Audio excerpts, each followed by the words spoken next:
हंसता हुआ तो कभी पैदा हुआ नहीं। जितने भी बच्चे पैदा होते हैं सब रोते हैं। क्या तुमने अपनी बुद्धि से सोचा कुछ लेके आया? कुछ जाति लेकर आया, कुछ भाषा लेकर आया, कुछ पहचान लेकर आया, कुछ सुनना लेकर आया, कुछ समझना? खा रो रहा, चिल्ला रहा।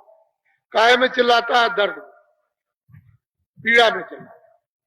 तुम बड़े नादान और पागल निकल गए कि संसार को समझने की, जड़ चीजों के समझने की तुमको बुद्धि दे दी और फिर चिल्लाने लगे मेरी।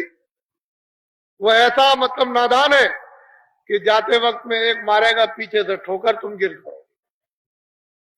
पहचान भी रखवा लेगा, सुनना भी रखवा लेगा, बोलना भी रखवा लेगा, समझना भी रखवा लेगा और नंगा कर देगा। ये भी वस्तु उतरवा लेगा, बिल्कुल खाली। तुम ये बात तुम्हारे घर घर गांव गांव में घटना होती है। अगर इसी से तुम बुद्धि को जगा लो तो और शिक्षा लेने की जरूरत आपको है ही नहीं। ये शिक्षा अगर गांव गांव में माँ बाप को मिलती रहती है, बुजुर्गों की, तो आज सब लोगों को बोध रहता। ये सब घटनाएं क्यों आपके सामने उपस्थित होती? तो अनमोल चीज ले लीजिए, मैं ज्यादा समय नहीं लगाऊंगा, मुझे तो बहुत कुछ कहना है। ये है दीक्षा।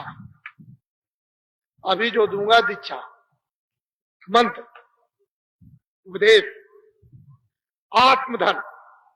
अब ये कलयुग में ना दीक्षा है, ना वो मंत्र है, और ना गुरु दीक्षा है, और ना उपदेश है। ये है नामदान।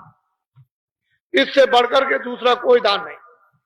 और ये हीरे और जवाहरातों को आप इस मिट्टी के कण कण को बना लीजिए और ऐसे बांटते फिरिए तो आपको ये चीज नहीं मिलेगी। ये हीरे और सोने चांदी से नहीं मिलती।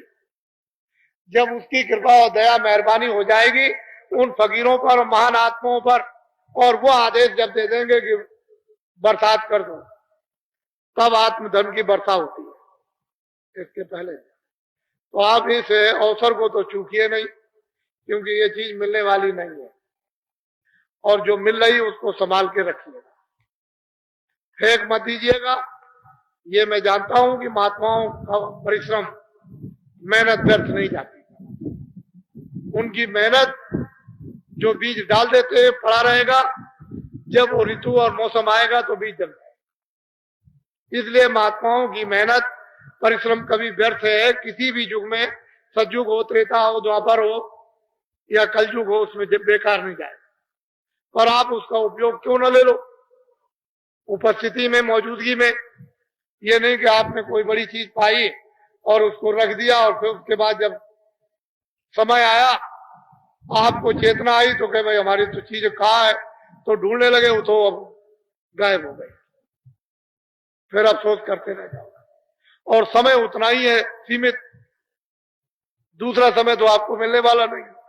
तो इसलिए अमोलक वस्तु ले लीजिए। ये नामदान, ये सर्वोपरि नामदान, इससे बड़ा और कोई दान नहीं।